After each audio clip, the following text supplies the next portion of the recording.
So today our topic is TMD. Mostly it is a mystery to dental practitioner and BDS people because it is not in our syllabus in UG time. And if it is there, then we have not read it. So we are covering today is a introduction is a what is the normal TMJ anatomy, what is the epidemiology and etiology of this TMD, what is TMD, various classifications, how we will clinically examine it, various imaging techniques, non-surgical management of that and surgical management of that. And if time will permit, then I will show you some video of that. So basically, you all will have question that why we all attending this seminar for today. So what is the TMD or why we should have to know TMD? So basically, the purpose behind that is you all people are well known in anatomy of TMJ. So you have right to know about this, and you all people are dealing with regularly to check up of oral cavity and all that. So you are mostly near to the patient, so you can check patient at TMJ region and neck region and all that. And BDS person comes more frequent in contact with patient than the surgeon, so he can better diagnose because more patient comes to him, so he is diagnose more this type of patient because many of patients are in market that they don't know to whom they go for treatment. So this is basic purpose of that you all people know and diagnose and treat. TMJ, temporomandibular joint, is the compound joint of our body, and it is a ganglionoarthrodial because it is having two type of movement: hinge movement and gliding movement. Hinge movement means the over one axis our jaw will only rotate, not glide. And gliding movement means our after 20 millimeter, 20 to 25 millimeter of mouth opening, our jaw will move forward. So rest 20 millimeter of movement will done by our articular disc and mandible movement. So that's why this is a ganglionoarthrodial joint and this is compound joint. So by definition, compound joint having three bone, but our mandible having TMJ is having only two bone. Even after that, TMJ is considered as a compound joint. So reason behind that is it is having non-vascular articulating disc. So they have considered it a single bone, and because it is taking part in the movement, that's why it's considered as a compound joint. This diagram is simple and showing that this is the articulating socket that is a part of temporal bone, and in that this our mandible will free floating with help of many structure around them. And I was telling about that the why God has created this disc and what is the purpose behind this articulating disc.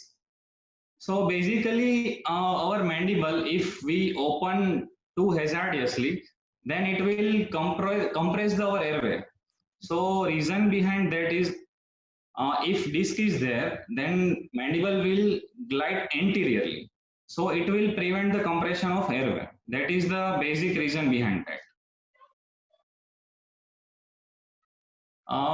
Starting from inside to outside, so सबसे centre में mandible है हमारा, उसके ऊपर limiting capsules है, capsular ligaments, sphenomandibular ligaments, stylomandibular ligaments and temporomandibular ligament. And outside that, four group of muscle, four masticatory muscles are there. One is masseter, temporalis, medial pterygoid, and lateral pterygoid. So because of all this structure, we are doing a fine movement, heavy muscular movement for biting foods and all. So these are the basic structure which are holding our mandible in proper position and helping us in. Now comes to our topic, temporomandibular disorders. So what is temporomandibular disorder? Temporomandibular disorder is not a single disorder like fever or malaria, dengue. This is the collective term which comprises masticatory musculature, temporomandibular joint, and associated structure around them. So compilation of all this structure, any of them is affected, then this convert to TMD. Going to epidemiology, mostly this affect on 20 to 40 years of age, and more than 5% of population is affected right now. So 140 crore population of India, so near about 7 crore population is affected because of with TMD. And reason behind that is stress is a major factor. That's why I'm presenting. One more reason to present this seminar to all of you is that the stress is a very much positive factor behind TMD. It will lead to TMD. So now in COVID era, you will get many patients with this type of pain and this type of disorder. So if you know this better right now, then you will tomorrow definitely know that what is TMD and what should I do now. Out of 5% population, only 6 to 12% of population shows clinical presentation with symptoms. Means out of 7 crore, 84 lakh people come to you with this type of symptoms. And out of that 84 lakhs, 7% to 10% people need severe treatment. They are comes to you with severe symptoms and they require definitive treatment for that. So that is the epidemiology, importance of this epidemiology. This TMD is treated since too long, but before year 2000, there was doctors and surgeons considered that there is only one factor, that occlusion factor. If we correct occlusion, then TMD we can definitely correct. So that time was orthodontist time. After 2000 and up to 2010, that time come for surgeons, and they have started invasive treatments for TMJ, and surgical option comes into market. But after 2010, people jump to behavior-based therapy, physical therapy, psychological therapy, and pharmacological therapy, because these all therapies are cost-effective compared to surgery and orthodontic treatment. And these are now trustful treatments, and patients are getting results because of that. Now we can see many people, they are having clicking in their joint or having malocclusion, having so much of stress in their life, but still they are not getting TMD. So what is the reason behind that? So one question comes to our mind that, so there are many factors. One is occlusion, someone getting trauma, accident and assault type of trauma. Someone is in deep type of emotional stress, and right now this type of environment also created what what will do with me with COVID and what done with my business and everything. And deep pain input, one of the reason is that deep pain input is like someone is having pericoronitis and someone is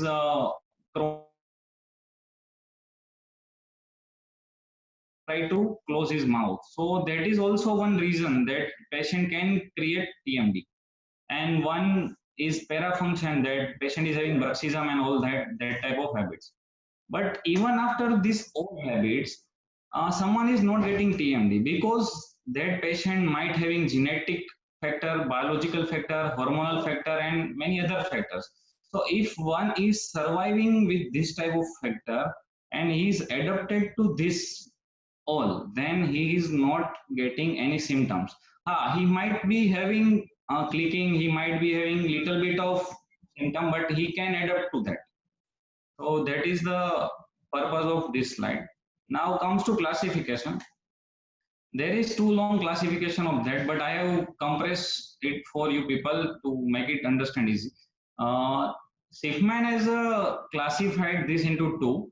one is physical axis and one is psychological axis. Now you all people tell me that what is this axis? We don't want to listen this type of. So physical axis means patient is getting such type of physical forces somewhere from somewhere else, and psychosocial axis means patient is having internal stress. Means someone is in deep stress, someone is getting not his proper sleep, someone is having constant night duty and is not completing his sleep. So this all factor can lead to myogenius or arthrogenius TMD factors. One thing I want to tell you all people is that our sleep is considering two parts. One is rapid eye movement sleep and one is non-rapid eye movement sleep. So if someone is in stress, he will not complete sleep because he will in deep thinking all the time, and even at night when he is going to bed, but he is not in his rapid eye movement or non-rapid eye movement type of sleep. That's why his all the jaw muscle will get fatigued, and our muscle need rest at least for 6 to 7 hours to getting more powerful for next day. So some patient or some people not getting such rest for this 6 to 7 hours, at that time he has many chances for developing that psychosocial axis, and he will get developing symptoms of myogenius and arthrogenius factors of TMD. Now coming to myogenius is considering comprised to more five headings. One is protective co-contraction, local muscle soreness, myofascial pain, myospasm, central limited myalgia. You all will tell me that what is this rubbish? What is protective co-contraction? We don't know. So I will brief you all about that. Protective co-contraction means that is reflecting phenomenon of our body. Means our body is trying to prevent our joint from damage. Means someone has filled overfilled tooth, or anyone have given high VD crown, or you have made complete denture but his VD is high or low. So at that time when patient is closing his mouth, at that time his joint have to work more to compensate that high point or low point. So at that time, our body will try to compensate that. So at that time, our muscle will co-contract. So that is protective co-contraction. But constantly this condition will continue. Then it will convert to local muscle soreness. If my left side of masseter will comes under constant force or constant irritation of some high point, then my masseter will go to soreness. So this both terminology is reversible. If you correct the underlying etiology, then you can correct protective co-contraction and local muscle soreness. Next thing comes to myofascial pain.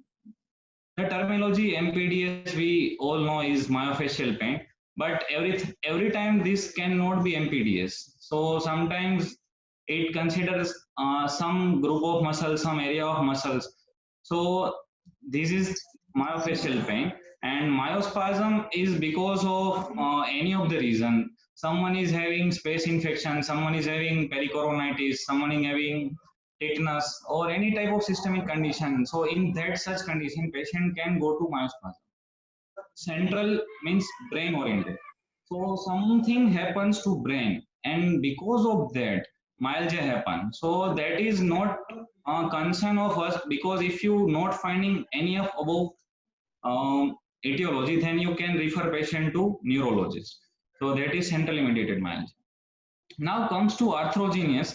So arthrogenius comprises of derangement of condyle disc complex, structural incompatibility of articulator surface, inflammatory disorder of TMJ, inflammatory disorder of associate structure. So derangement of condylar disc complex is this is our condyle and there is our disc. So something happen in between two. That is derangement of condyle disc complex. There is many more heading inside our presentation, so I will let you all know in next slides. And next thing is the structural incompatibility of articular surface. Means the something happened to this our articulator surface. If anything goes wrong with our articular surface of the mandible, and then what type of changes occurs, that is comes under incompatibility of articular surface. Next thing is inflammatory disorder of TMJ. Means comprise of arthritis, synovitis, and all type of inflammatory disorder. That comes under inflammatory disorder. And next thing is inflammatory disorder of associated structure. That comprises of something goes wrong to ligament, something goes wrong to disc, something goes wrong to muscles, and that all will lead to bony changes, is arthrogenesis. Moving to next slide. Now we will come to history tagging, because to diagnose temporomandibular disorder, history is at most important for everyone, for you people and for me. If I am not getting such good history from patient, then I will not diagnose this type of disorder. So you need 70 to 80% of information from patient for your diagnosis, and then you can move to other investigation and all. So first of all, you have to make friend the patient to yours. If patient will be your friend, then he will tell you everything about his personal life, his financial life and all. So you have to be best friend of your patient. There are many ways for history taking. Direct communicate with patient, like patient comes to your OPD, and if you are having not that flow of patient, then you can give time to that patient. And obviously you have to give time because you are charging to the patient. And one more thing is a written questionnaire. If patient is sitting outside and is complaining about this type of pain, then make sit him outside for half an hour and give them this type of questionnaire. He will write it down. And from the history of orofacial pain, you can diagnose this. Now, one major thing for history is chief complaint, which we all know since third year of our BDS. Now we want to know from patient is exactly on which area is getting pain. So location of pain is very important. Means at which location patient is getting pain. So this is a diagram. It's showing the which area of muscle is involved and where is patient will show you the pain. You can also ask this type of question in your questionnaire, or you can directly ask to the patient this type of question. Mostly patient is having one complaint, that I am having difficulty in opening the mouth, or my jaw is locked or not going back, or I am getting clicking sound and all that. So you have to ask this type of whole question, and you will go near to your diagnosis. One more important thing I have made today is the during COVID time. Why you will get more this type of patient, because this is the lockdown period and everyone is at home, everyone work is stopped, and all this thing going on. So all people are at home. So family history is so important, because in our Indian population, joint family is there, though someone is having getting fight with falana dhamaka and everyone. So this history also gives you such diagnosis that since 2 months I am in stress because of my jethani, devrani and all. And you have to also ask about work profile. Work profile of patient is also important, because right now what patient is working, because if patient is government employee, he is having stress of working in COVID duty, and if he is not government employee, then he is in stress of that my business is not going on. So basically you have to rule out the stress level of patient. So what is the stress condition of patient? Even you can ask the marital status of patient. If patient is not getting married since too long, he is going and watching many girls and all. So you have to ask also that. And during lockdown period, patient sleep cycle is also altered. Previously, I have told you that sleep is very important for prevention of TMD. So you have to ask the daily routine of patient, because previously might be patient is having of wake up at 6 o'clock and right now he is waking up 10 o'clock. So this change in schedule of patient also leads to TMD. Bowel habit I written is because of stress. Our bowel habit will change. So some male patient will not reveal you his stress condition. So you can ask him is having constipation or is frequently getting oral ulceration or that. So because of that also you can suspect this patient is under stress. Now comes to clinical examination. Clinical examination, first of all, we have to examine muscle because for examination we are going outside to inside. So if muscle is healthy and normal functioning, so in that condition pain will not be there. But if muscle is compromised because of anything, then that muscle will pain definitely. And if myalgia only noticed during function means that is early stage because during hyperactivity the pain is patient feeling pain, so that is early stage of myalgia. And when this become long lasting and muscle will go in fatigue, at that time patient will get pain during rest and during working means stretching and relaxation, both condition will give pain to the patient. So examination of muscle we can do by direct palpation and functional manipulation. So basically directly we can palpate directly that muscle only which we can touch with our finger. So that muscle are the temporalis masseter and rest muscle we have to manipulate with any instrument or we have to check it with force. So this is the palpation of temporalis muscle. Temporalis is a fan-shaped muscle. On the temporal line, we will check for tender point and tender zone. And this second fourth slide showing that intraoral finger is there because the attachment of the temporal is over coronate process. So we will touch the coronate process from intraoral vestibule. Then if there is tenderness, then we can suspect that the temporalis is also affected. Now we can palpate the posterior.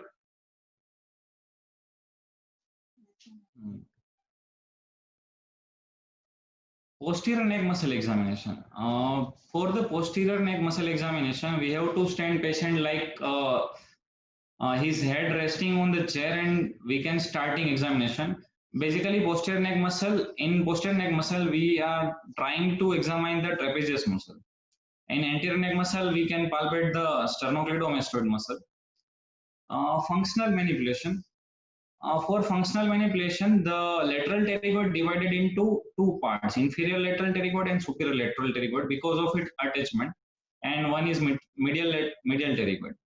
Muscle become fatigue and symptomatic further because already there is some source of pain that leads to fatigueness of muscle. But this condition continues, then pain will increase and muscle compromised by excessive activity. Previously, I told you this thing is the if muscle will get fatigue, then it will get pain during stretching and contraction, both the things. This is the photo of functional manipulation. For the medial pterygoid, you have to give gentle pressure over the chin like this and tell patient to protrude the mandible. If in this condition patient is having pain, then medial pterygoid is affected. For the lateral pterygoid, put this ice cream spoon or ice cream spatula over the premolar region and try tell patient to bite and protrude the mandible. And if in this condition patient is having pain, then definitely lateral pterygoid is affected.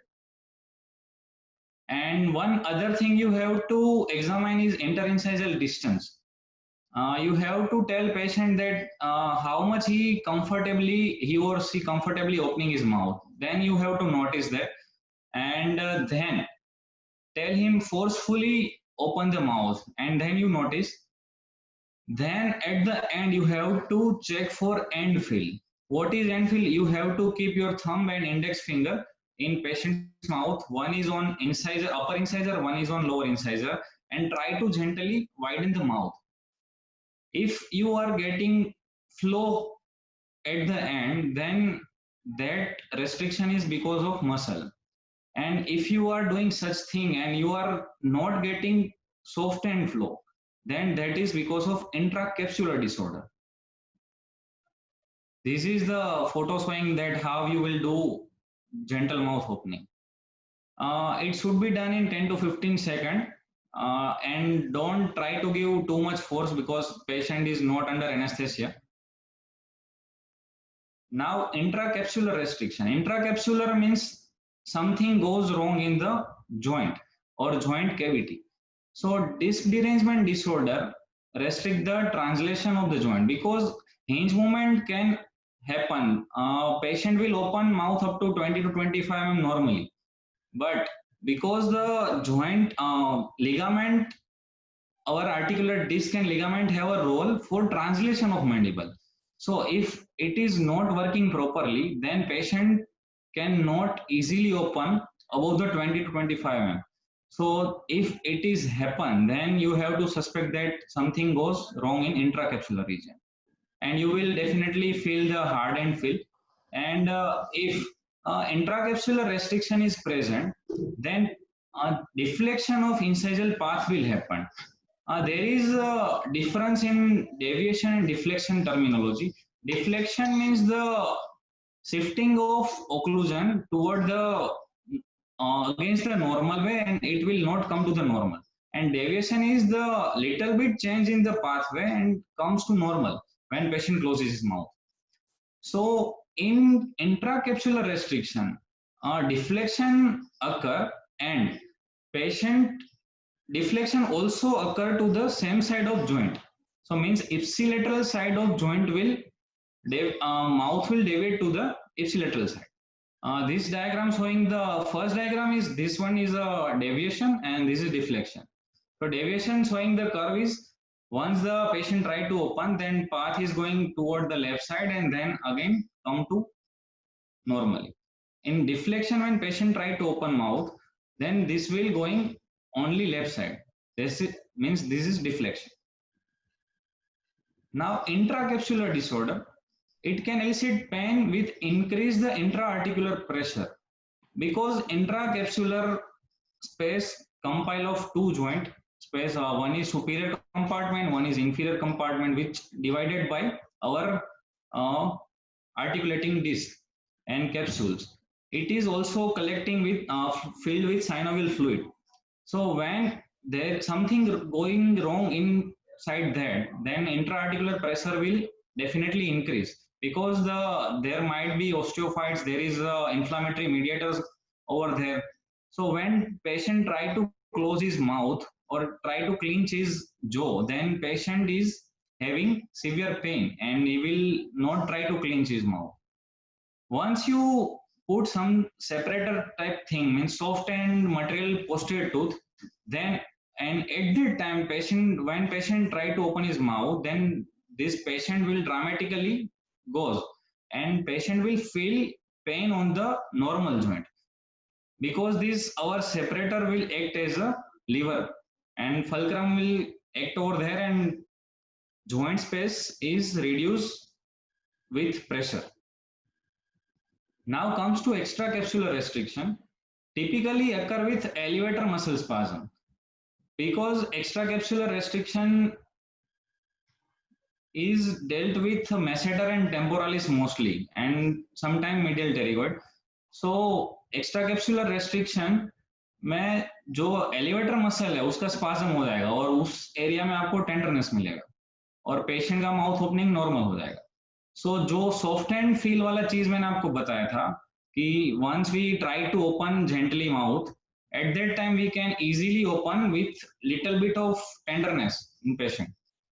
In this condition, deflection occur on affected muscle, but there is a controversy over there. If masseter muscle is involved of left side, then deflection occur toward the same side of masseter, and if medial pterygoid is affected, then deflection occur opposite to the affected medial pterygoid. Now comes to the articular joint examination. This is the basic thing we all did in our third year, final year BDS time. We have to check about joint clicking and crepitus. You can use also stethoscope for that. If single click is there, then it called as a pop, and there is a graveling sound is there, then it is called crepitus. You have to palpate the joint for the irregularities, because in osteoarthritic type of condition, shape changes occur in the condylar area. So you have to palpate the joint from extraorally, and you have to decide whether there is any change in shape. You have to do all this thing in closed mouth and open mouth also. This photo is showing only that thing. Lateral aspect of this patient, we are showing that one is closed mouth and we are palpating joint, and one is open mouth. In open mouth condition, we have to palpate joint from superior aspect and posterior aspect also. And we have to stand behind the patient during this procedure. At last, this is our favorite examination topic, is we have to find out occlusal discrepancy, prematurity in occlusion, interference in occlusion. We have to find out for anterior open bite, collapse bite, cross bite. We have to check it for vertical dimension of patients. We have to also note it down the which type of occlusion, which type of skeleton, which type of malocclusion is there. Now coming to myofascial trigger points. Sometimes patient comes to us and he is having pain over teeth only, and that teeth is having not any problem. We are finding absolutely fine that tooth, and still patient is having pain, and we are trying to exclude trigeminal neuralgia, and that is also excluded because patient is not having sharp shooting pain. So in that condition, we can suspect that patient is having myofascial pain. There are referral point, like if patient is having heart pain and is having left shoulder pain, in that is the same condition is MPDS or myofascial pain, that if patient is having overwork or stretching over the masseter region, then he is having pain over the anterior tooth. If his temporalis is affected middle of the part from over this area, then he is having pain over the upper premolar region. If this pain is affected area is this area of fiber, then patient will have pain over this posterior tooth region.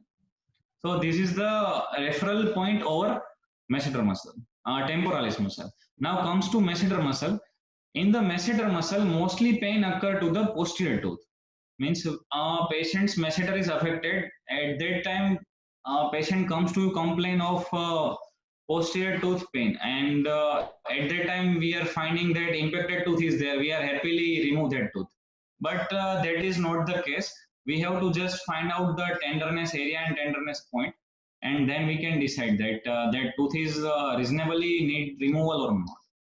If lower anterior tooth getting pain without any symptoms, then we have to suspect about anterior belly of digastric. This is the area of the left diagram showing the area of the trapezius region. If patient is having pain over this area, right temporal and the angle of mandible, then we can suspect the anterior border of trapezius can affect it, and it is under stress. If patient is having pain over the supraorbital rim and right side of malar region, then we can suspect the patient is having problem in the sternocleidomastoid muscle. Now we have to rule out that this pain is because of tooth origin or muscle origin. So we have to do test for that, and we have to check it for vitality of the tooth.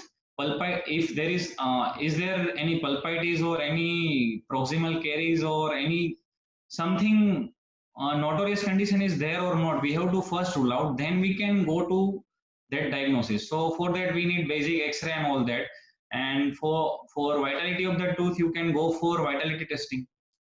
And if you are not want to willing or your center is not having any radiographic facility, then you can go for blocking of the tooth or muscle or both. If you block that affected muscle you have suspected, and if pain subsided in tooth region, then you can consider that this muscle is affected.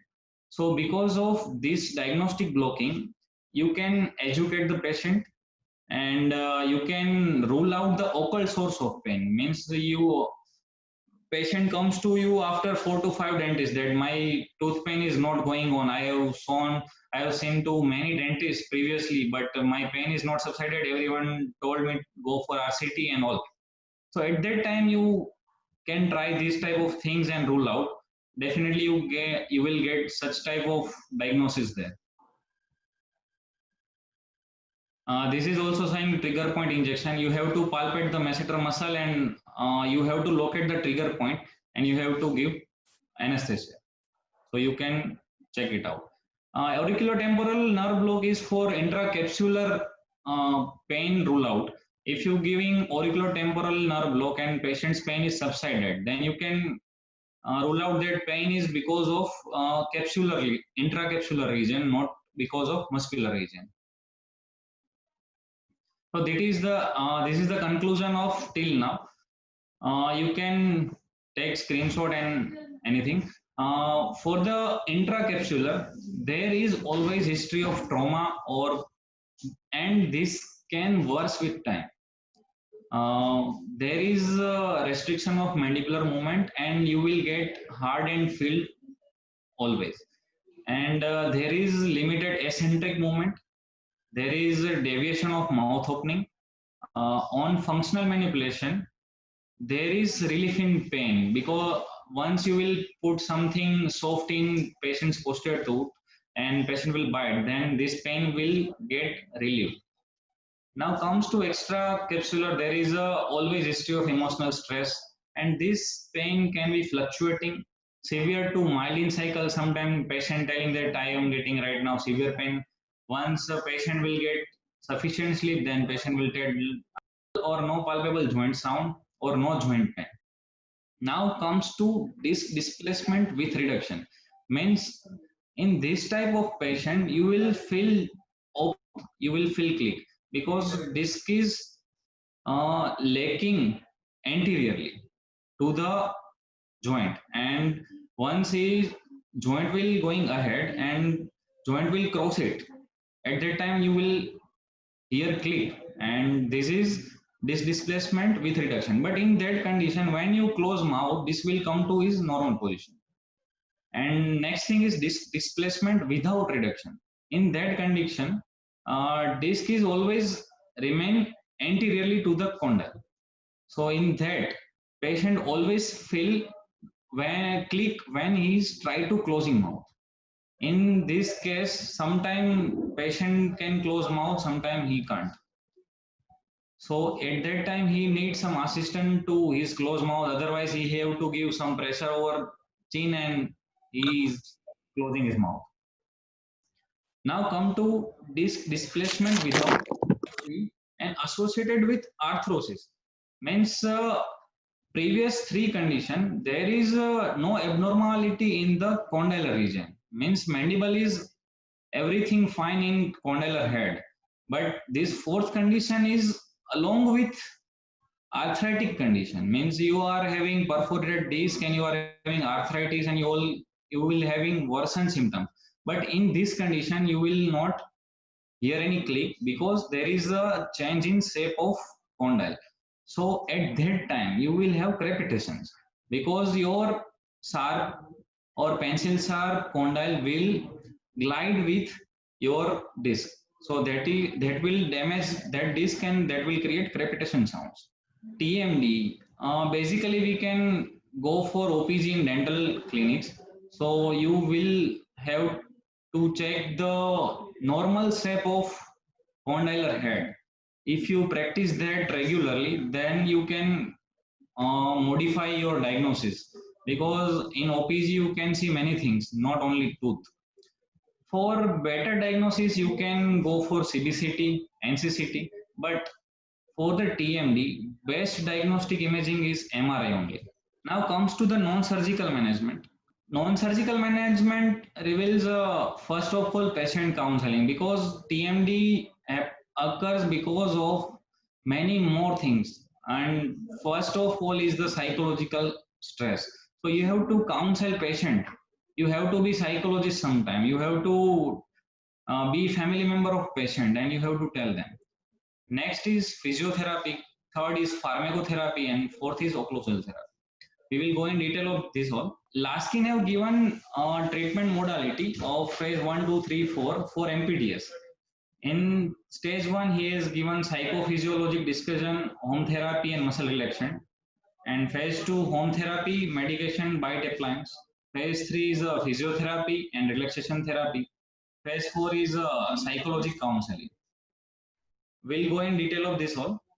Patient counseling. So you have to counsel patient that your condition is going to worse. If you are taking more stress, then your condition will subsided or increasing more. So you have to give that judgmental question to the patient so he can think about himself. And at that time he is in pain, so he can evenly feel more better your question. That I am in such trouble, if I will stress more, then I will get such more condition of this type, and sometimes I have to go for joint replacement also, and that is too costly procedure. One more thing is avoiding tooth to tooth contact, that we can give soft splint or hard splint according to need. If patient is having parafunctional habit like bruxism and clenching of tooth, then we have to correct that. And for prevention of damage because of that, we have to take care of that, because that will cause trauma from occlusion, and that will again the leads to worsen of condition. And we can give patients biofeedback therapy, yoga, deep breathing, meditation, hypnosis, and all can work. And it is definitely working, because I am suggesting some of my patients, they are doing regularly and they are sometimes getting good relief. One more thing is physiotherapy. Physiotherapy comprises of two things. One is hot pack and one is cold pack. So for hot pack, there is a superficial pack and one is deep heat. Superficial pack is for superficial heat application, and deep heat application there are various ways. So for hot pack we can use a hot water bag, paraffin wax, and infrared light for 15 to 20 minutes. One more thing is hydrocollator. Hydrocollator is a clay-filled bag, and that is heated in water for up to 70 to 80 degrees. That also gives a constant heat to the patient for long duration. For deep heat application, to target the medial and lateral pterygoid, we can go with diathermy, ultrasound, and infrared lights, because they are having good penetration power and less damaging affinity. So that is good for patient and that will give good results. These photographs showing diathermy. This is the sort of diathermy. Basic purpose behind the increasing heat of that area is to increase the blood flow. That is all. Because when blood flow is comes there, then this will wash out the inflammatory mediators from there. That is the basic reason behind that, nothing else. This is the ultrasound. Ultrasound also used for hitting deep tissue, using with Ecosting gel for 2 to 3 megahertz up to 3 centimeter deeper tissue. Means ultrasound also affect the medial and lateral pterygoid. One other thing is phonophoresis. Means with using ultrasound, we are applying some medication over that area, and we are penetrating deeper the tissue, up to the deep tissue. So one of them is hydrocortisone 10% clobetasol ointment, and we can also use diclofenac sodium gel. This is a photograph of laser therapy. First photograph is laser will act there differently. Definitely that increase vascularity, but also it increases the collagen synthesis. So laser more affected in subluxation type of case, because collagen will increase and that will prevent the hypermobility of the mandible. One more thing is a cold therapy. So we can also use a cold therapy of that area. We have to apply ice pack over that painful region. That will, like of anesthesia, that will paresthesize that area and patient will not feel the pain. One more reason is that will prevent the histamine concentration over there. And acupuncture and all thing is in market, but I have not used till now, so I'm not more aware of that.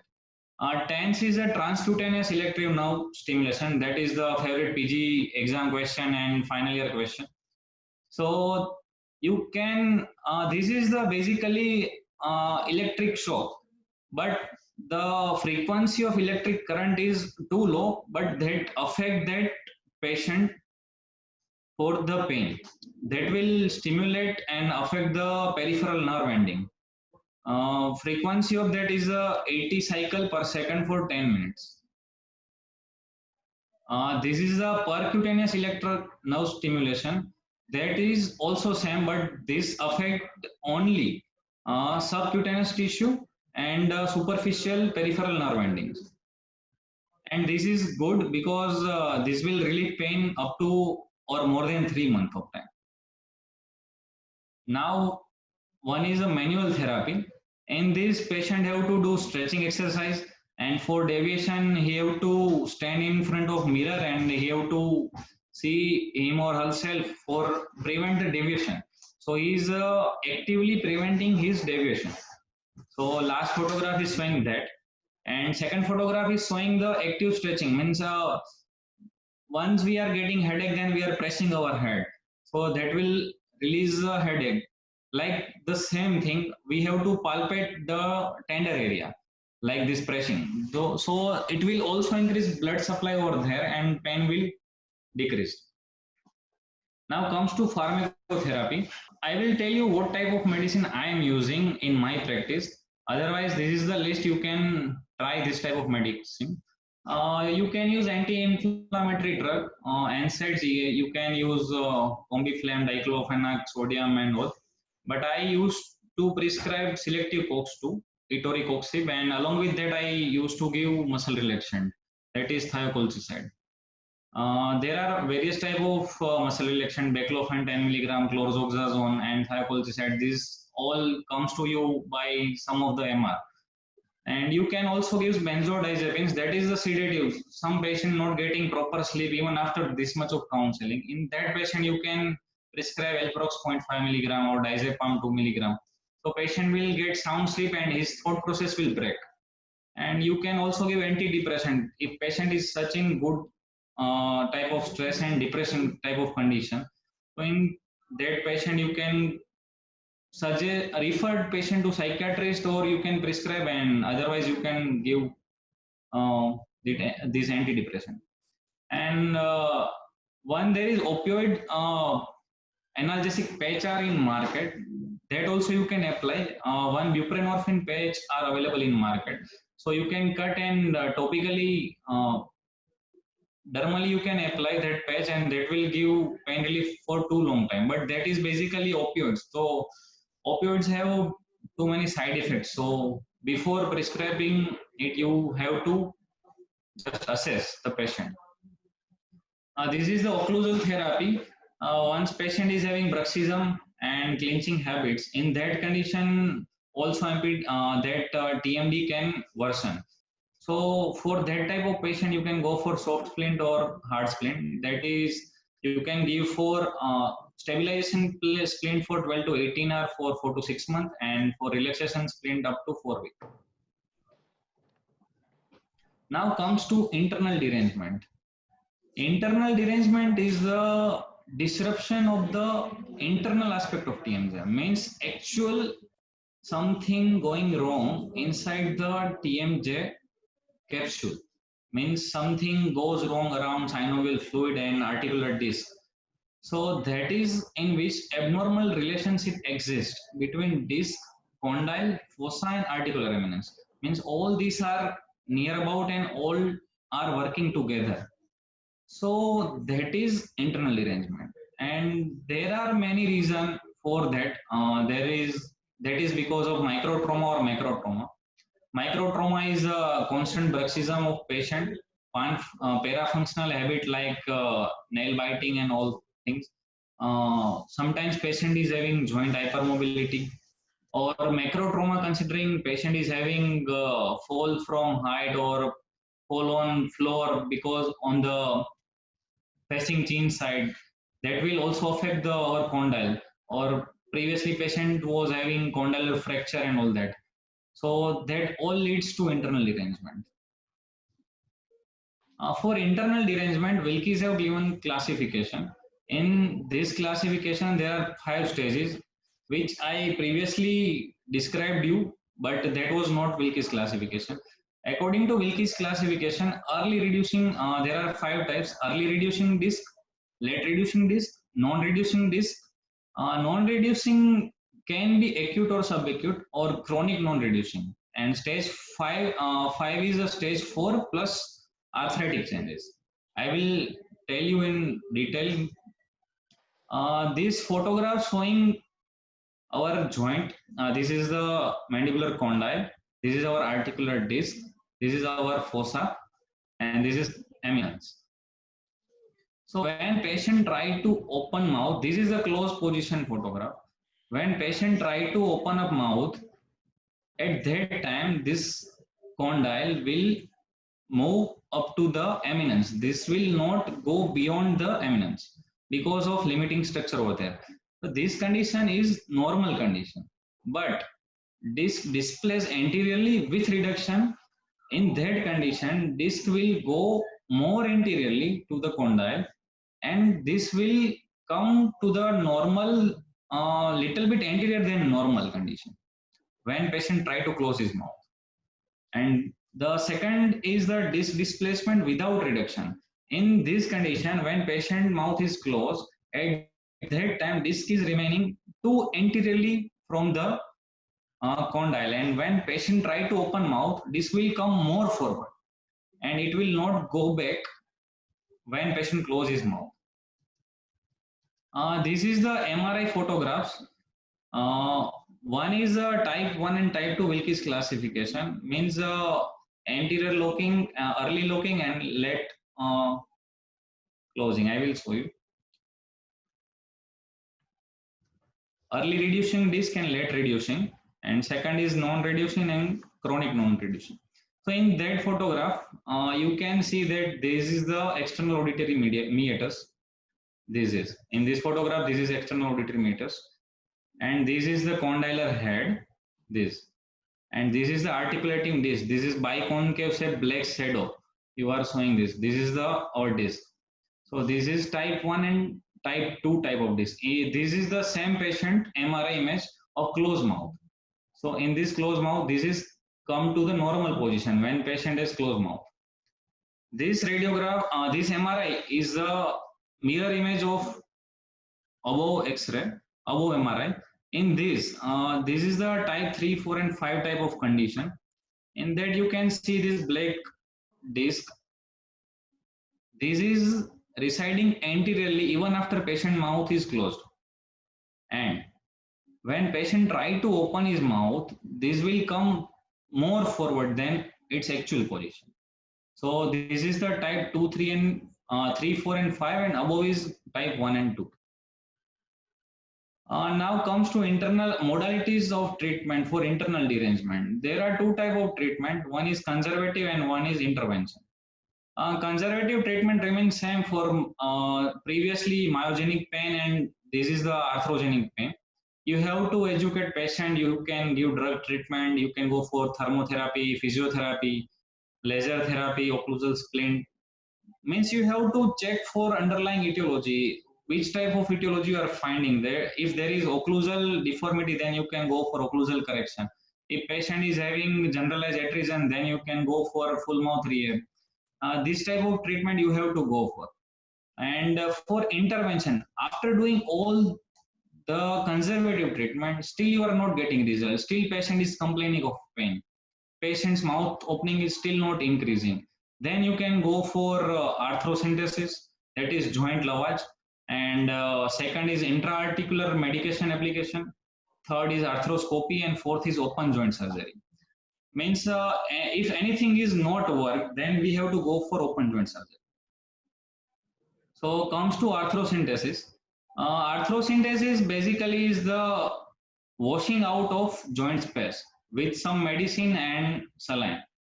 Contraindication for this is if patient is having some systemic infection, cellulitis, and patient is diabetic, uncontrolled diabetes, patient is having septic arthritis, or patient is having some malignant condition near about that area, or patient was previously went for base of the skull surgery on there is incontinuity of your base skull, or previously patient went for open joint surgery or discectomy was done, or patient is having fibrous or bony ankylosis, in that you can't do arthrocentesis.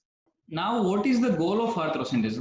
Means what we want to achieve after arthrocentesis, because you have to convince your patient for arthrocentesis.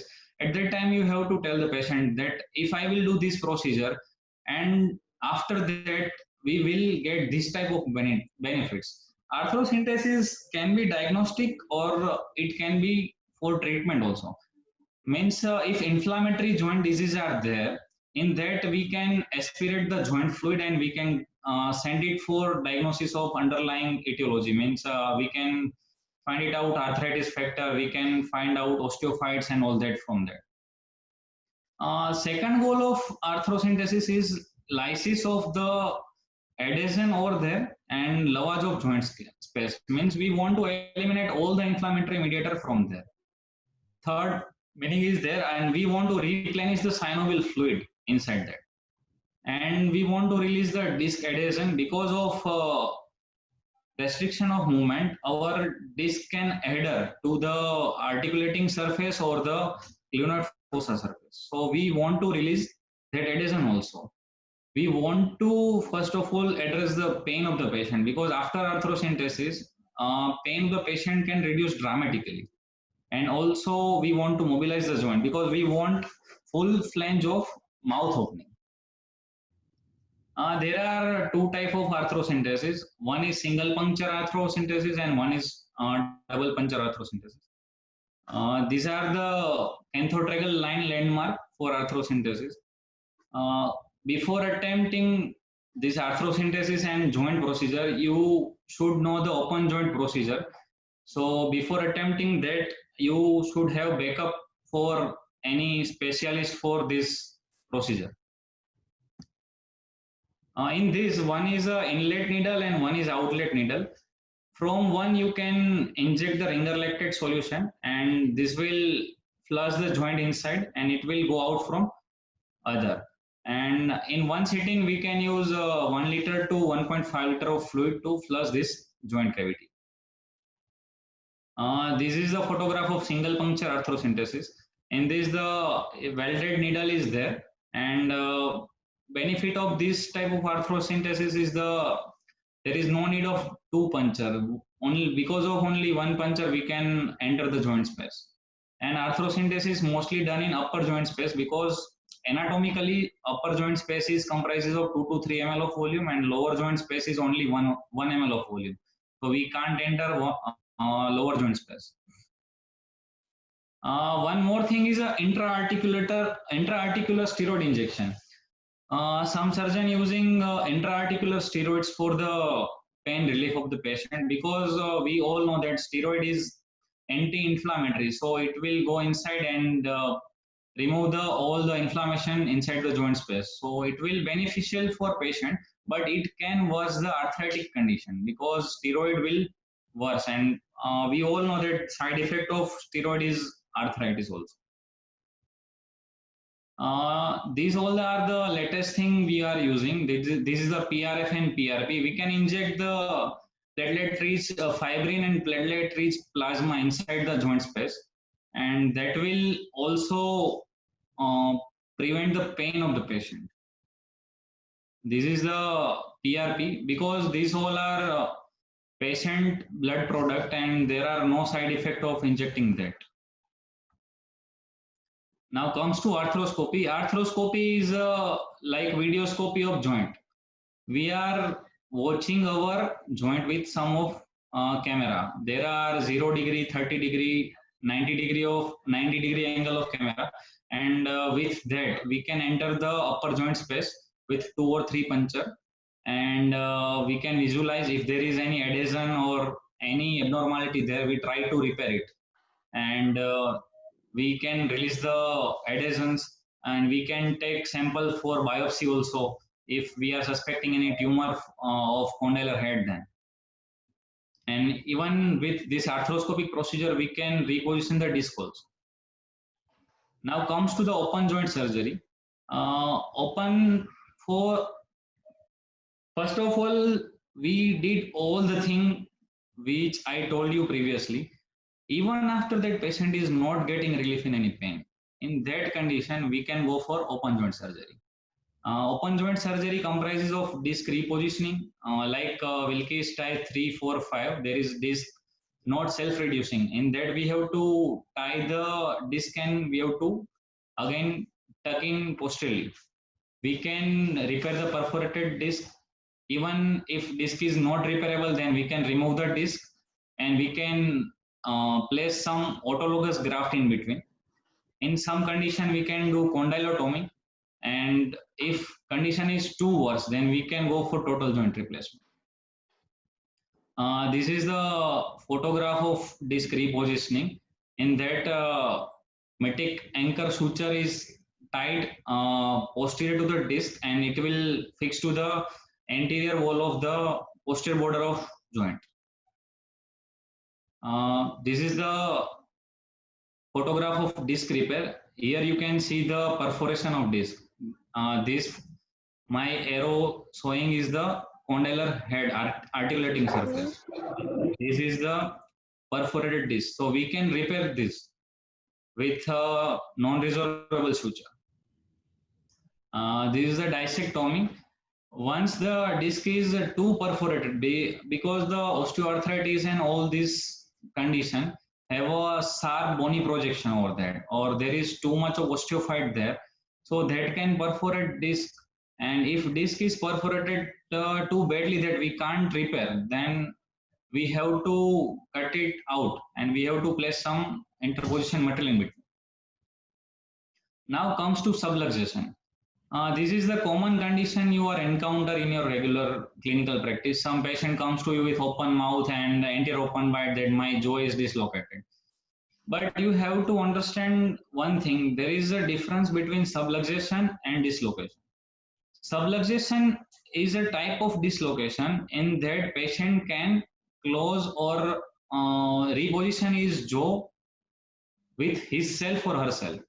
But dislocation or luxation is not a condition in that patient always require clinician's hand to normalize his jaw in normal position. So this is the basic difference you should know. For the treatment of dislocation, there are various methods. If acute dislocation is there, then we can go for manual reduction. But if patient is comes for regularly for dislocation, means chronic subluxation is there, patient getting daily dislocation of his jaw and is not getting setback, then we can use this all type of medicaments for the prevention of his over elasticity of his joint. So we can use autologous blood injection, prolotherapy, we can use Botox injection. I will explain you all. This is the Hippocrates method. You all know that place your thumb over posterior tooth region and one three finger below the mandible body region and try to pull it down and set back.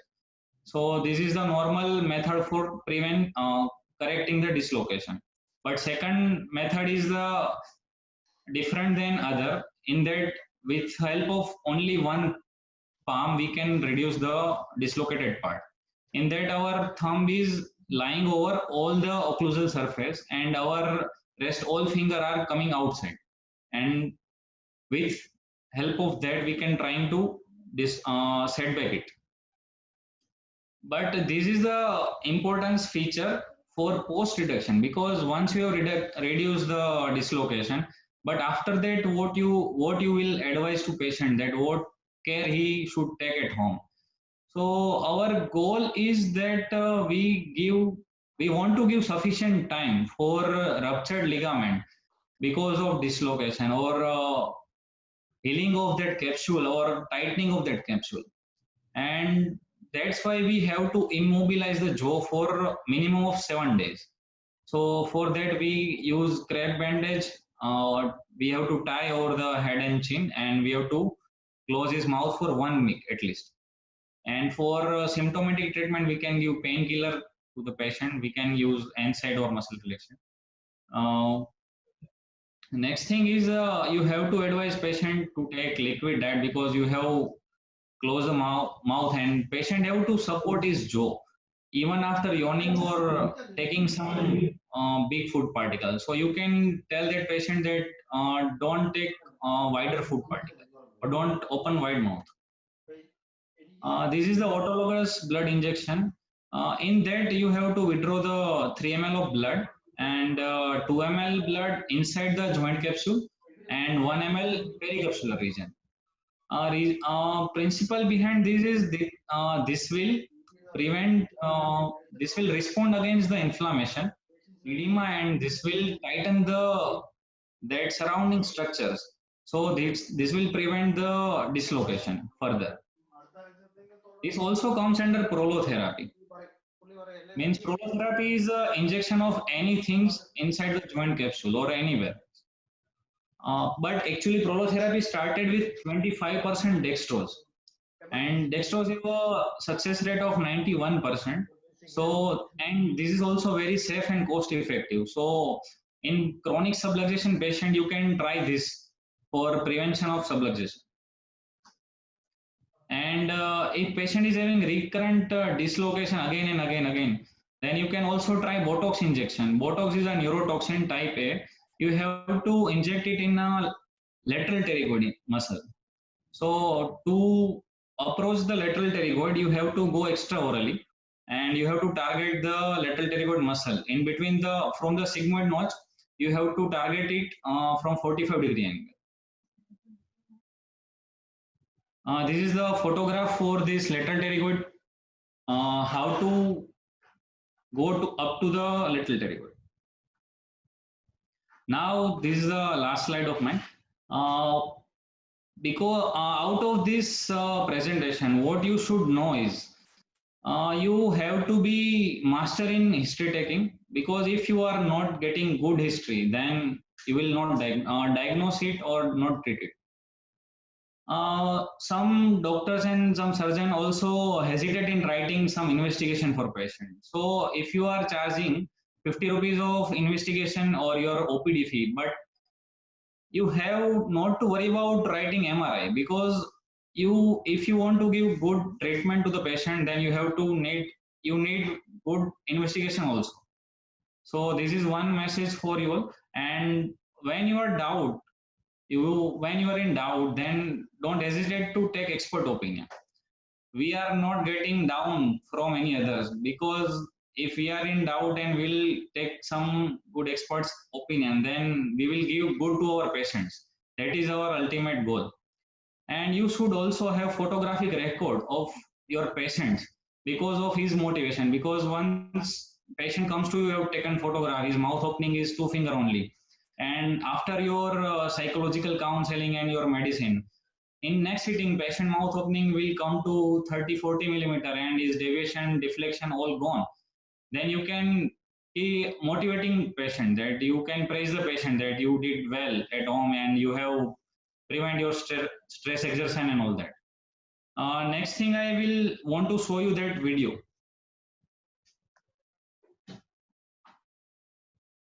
I am showing you all that arthrocentesis video. This is the patient under local anesthesia, auriculotemporal block was given, and 2-needle arthrocentesis is going on.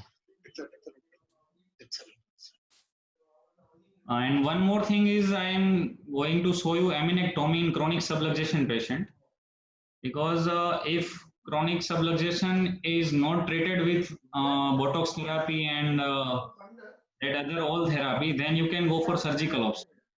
So this is a video of one of my patients in that we went for aminectomy over this region, and his free movement is going is our articulating this disease. There is perforation over there, so we will repair it, and we have did aminectomy because patient was complaining about chronic subluxation because with no reduction. Again present it.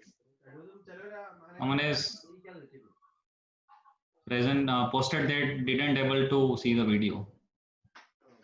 Okay. If Video. anyone is left for video, then I am again presenting it. हाँ हाँ.